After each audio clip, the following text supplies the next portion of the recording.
आइए कुछ ऐसे सवाल बनाते हैं जो हमें ये सोचने पे मजबूर करें कि क्या हम दिए गए जोड़ को कुछ इस तरीके से तोड़कर दोबारा लिख सकते हैं कि हमें इसे जोड़ने में आसानी हो। मेरे कहने का मतलब है कि अगर हम एक जोड़ में जो हमें संख्याएं दी हुई हैं, अगर इसे हम 10, 100 या इनके गुणजों की तरह लिख लें, यानी कि इस जोड़ में हमें जो नंबर्स दिए हुए हैं इन्हें हम कुछ इस तरीके से दोबारा लिख सकें कि ये 10, 100 या इन सभी के मल्टीपल्स हों, तो हमारा जो जोड़ है वो काफ़ी आसान हो जाएगा। हमें यहाँ इन दोनों को एक के ऊपर एक नहीं लिखना पड़ेगा, हमें कैरी या हासिल इन सब के बारे में नहीं सोचना होगा। हम शायद इस जोड़ को मुंह जबानी कर पाएंगे। तो चलिए देखते हैं कि ऐसा कैसे कर सकते हैं हम। तो इसके लिए हम 63 में से कुछ निकाल कर 427 को दे देंगे इस तरीके से कि ये दोनों थोड़े थोड़े से पूरे हो जाएं और इन्हें मन में जोड़ना हमारे लिए थोड़ा आसान हो जाए। और इसी बात को दिखाने के लिए हमने यहाँ पर कुछ स्टेप्स या फिर कुछ कदम पहले से लिखे हुए हैं। चलिए देखते हैं कि इनका क्या मतलब है। तो अगर हम इस पहले वाले बक्से को देखें तो यहाँ पर हमारे पास है कि हमें 60 में कुछ जोड़ना है और ये पूरी चीज़ को, ये जो कोष्ठक या फिर ब्रैकेट के अंदर है, इस पूरी चीज़ को हमें 427 से जोड़ना है। और ये चीज़ ये दरअसल बराबर है 63 और 427 के ही। तो 427 तो हमारे पास यहाँ पहले से ही है, बस यहाँ पर हमारे पास 63 की जगह है 60। तो हम 60 में ऐसा क्या जोड़ दें कि हमें 63 मिल जाए। जाहिर सी बात है कि हम 3 जोड़ेंगे, तो 60 और 3 मिलकर हो जाएंगे 63 और फिर हम इसमें जोड़ेंगे 427। तो आखिर ये दोनों चीज़ें ये एक ही बातें हैं। इसके बाद हम देख सकते हैं कि हमारा ये जो कोष्ठक था ये यहाँ से खिसक कर कुछ यहाँ आ गया है। तो यहाँ पर हमारे पास था 3 और हमारा कोष्ठक खिसक गया है यहाँ, यानी कि हमें पहले 3 और 427 को जोड़ना होगा। तो 3 और 427 ये जुड़कर हो जाएंगे 430 के बराबर। तो आप देख सकते हैं कि 63 में 427 को जोड़ने का मतलब है 60 में 430 को जोड़ना, और इसे करना काफ़ी आसान है इसे करने से। तो अब हमें जोड़ना है 430 में 60 को, और ये दोनों आपस में जुड़कर तो 490 के बराबर हो जाते हैं। देखा, इसे हमने मुंह जबानी कर लिया। तो चलिए इसी तरीके से एक सवाल और बनाते हैं हम लोग मिलकर। तो अब हमें 275 प्लस 595 को हल करने के लिए खाली जगहों को भरना है। और फिर से हम यहाँ उसी तरीके से सोचेंगे कि हम किस तरीके से इस जोड़ को दूसरे तरीके से लिख सकते हैं कि इसे जोड़ना हमारे लिए आसान हो जाए। और इसके लिए फिर हम वही काम करेंगे कि हम एक संख्या में से कुछ निकाल कर दूसरी संख्या को दे देंगे ताकि हमारी ये जो दोनों संख्याएं हैं ये पूरी सी दिखें। तो मैं क्या कहना चाह रही हूँ, इसके लिए चलिए हम एक एक करके इन सभी स्टेप्स को आराम से करते हैं। तो यहाँ पर हमें दे रखा है 275 प्लस 595, और अगर हम यहाँ पर देखें तो हमें दे रखा है 270 और इसमें हमें कुछ जोड़ना है।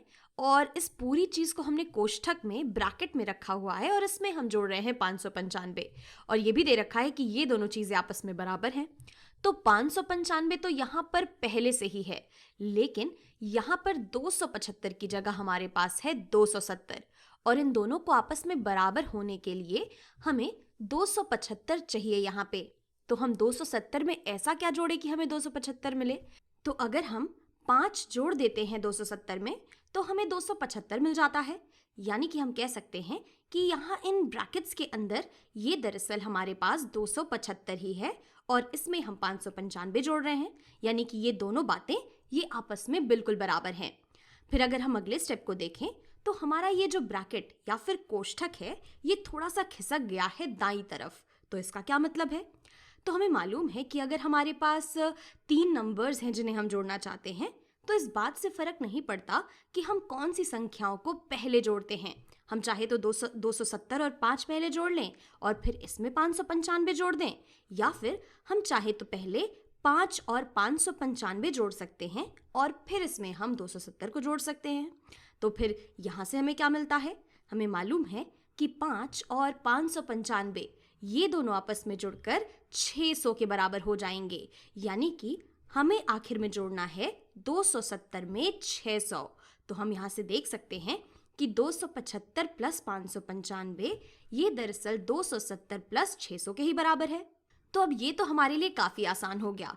अब 270 और 600 जोड़ना, इसे हम कह सकते हैं कि 600 में अगर 200 जुड़ता है तो हो जाएगा 800, और इसके अलावा हमारे पास 70 बचेगा, यानी कि कुल मिलाकर ये 870 के बराबर हो जाएगा।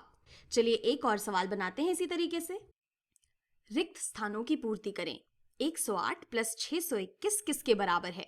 तो हमें पता करना है कि हमें 100 में कितना जोड़ना चाहिए कि हमें ये पूरी चीज 108 प्लस 621 के बराबर मिले।